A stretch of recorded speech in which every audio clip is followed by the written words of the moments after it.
Hi friends, welcome to our channel.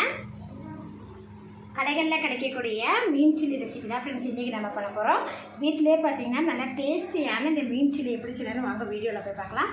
வீடியோக்குள்ளே பார்க்க முடியாது இருக்கு. நீங்கள் ஆமினா சமைச்சனை சப்ஸ்கிரைப் பண்ணிக்கிறேன்னா சப்ஸ்கிரைப் பண்ணிக்கோங்க. வீடியோவை ஸ்கிப் பண்ணாமல் பாருங்கள்.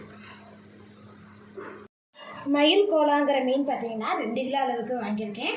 அதில் பார்த்தீங்கன்னா கொஞ்சம் அதில் முள்ளா இருக்கும் இல்லையா, அந்த தலை பீஸு அதை மட்டும் எடுத்து வச்சுருக்கேன். இது பார்த்தீங்கன்னா குழம்பு வைக்கிறதுக்காக எடுத்து வச்சுருக்கேன். அப்படியே வச்சோம்னா நமக்கு ஒரு மாதிரியாக கோச்சு வாசம் அடிக்கும்னு சொல்லிட்டு இதில் கொஞ்சமாக மஞ்சத்தூள், உப்பு, மிளகாத்தூள் போட்டு நல்லா மிக்ஸ் பண்ணி வச்சாச்சு.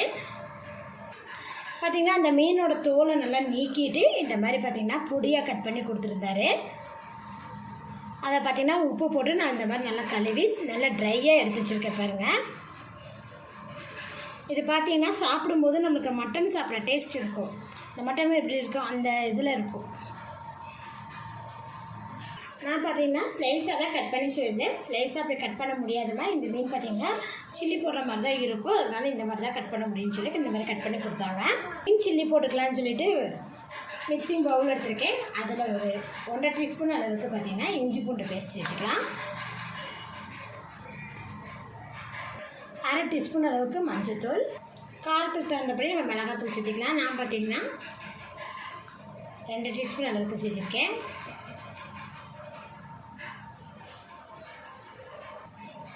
குருமிளகுத்தூள் 1 டீஸ்பூன், ஜீரகத்தூள் பார்த்திங்கன்னா 1/2 டீஸ்பூன், மல்லித்தூள் 1/2 டீஸ்பூன் சேர்த்துக்கலாம். உங்களுக்கு காரம் வந்து எப்படியோ அது தகுந்தபடி நீங்கள் சேர்த்துக்கலாம். இப்போ இது கூட பார்த்திங்கன்னா 2 டீஸ்பூன் அளவுக்கு பார்த்திங்கன்னா கார்ன்ஃப்ளவர் மாவு, இது கூட தேவையான அளவுக்கு உப்பு. இது நல்லா மிக்ஸ் பண்ணி விட்டுருங்க. இப்போ இது கூட பார்த்திங்கன்னா 1 டீஸ்பூன் அளவுக்கு எண்ணெய் சேர்த்து இதை நல்லா மிக்ஸ் பண்ணிடலாம்.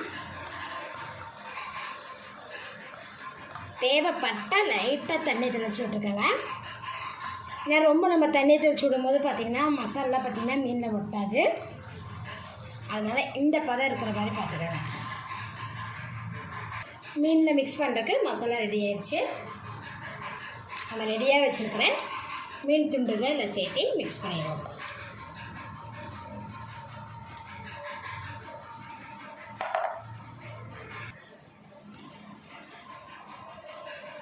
மீனில் பார்த்திங்கன்னா நல்லா மசாலாவில் மிக்ஸ் பண்ணி வச்சாச்சு. இது பார்த்திங்கன்னா ஒரு 1/2 மணி நேரத்துக்கு மேலேயாவது நல்லா ஊறணும். அப்போ தான் பார்த்திங்கன்னா உங்களுக்கு மீன் பிடிக்கும்போது நல்லா 1/2 மணி நேரத்துக்கு மேலேயே பார்த்திங்கன்னா நல்லா ஊற வச்சுட்டேன் பாருங்கள்.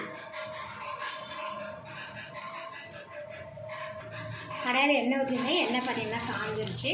இப்போ இதில் மீன் துண்டை சேர்த்துடலாம்.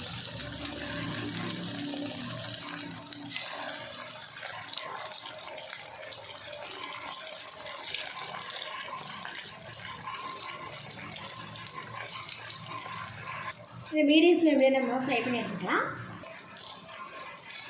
ஒரு பக்கம் பார்த்தீங்கன்னா கொஞ்சம் நல்லா ஃப்ரை ஆகிடுச்சு. இப்போ நம்ம திருப்பி போட்டுருவோம். மீடியம் ஃப்ளேம்லேயே வச்சு பார்த்தீங்கன்னா மீன் சில்லி போட்டு எடுத்துட்டோம் பாருங்கள். மசாலா நல்லா பிடிச்சி ஒன்று சூப்பராக வந்துருக்கு பாருங்கள். மசாலா எதுவுமே உதிராமல் உங்களுக்கு மீன் சில்லி நல்லா சூப்பராக ரெடியாக இருக்குது. கடைகளில் கிடைக்கக்கூடிய மீன் சில்லி பார்த்திங்கன்னா நம்ம இன்றைக்கி வீட்டிலே பார்த்திங்கன்னா நல்லா டேஸ்ட்டாக பண்ணிட்டோம். நீங்களும் இது போல் ட்ரை பண்ணி பாருங்கள் ஃப்ரெண்ட்ஸ். என்னோட இந்த வீடியோ உங்களுக்கு பிடிச்சினா லைக் பண்ணுங்கள். மறக்காமல் ஆமினா சமைச்சனை சப்ஸ்கிரைப் பண்ணிக்கோங்க. நன்றி.